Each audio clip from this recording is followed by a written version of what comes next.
Hello everybody, in today's video I've got this HP ELITEBOOK 840G8 laptop and I will show you how to enter BIOS configuration settings and boot menu option.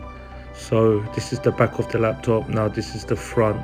So what we need to do is power on the laptop.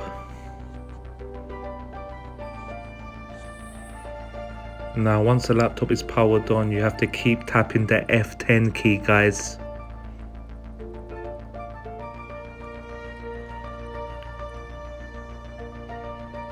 Just keep tapping it. Right, let me zoom in here, F10. Right, I'm gonna show you BIOS quickly. This is the firmware, so you can change system settings accordingly. There's main, there's security, advanced, Uefi drivers.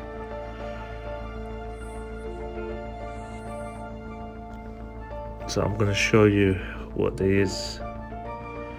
There's HP diagnostics, you can enter that in BIOS. I'm going to escape now.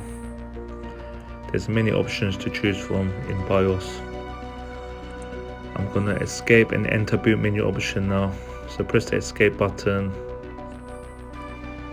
I don't want to make no changes. Now once the laptop restarts, you've got to keep tapping the F9 key now. So by tapping the F9 key, you're going to enter boot menu.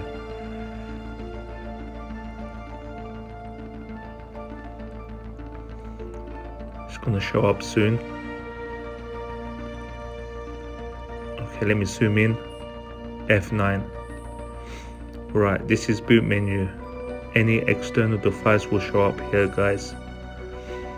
So let me recap. F9 for boot menu and F10 for BIOS. Okay, hope this video has helped you. Please like and subscribe and I will catch you on the next video. Thanks for watching.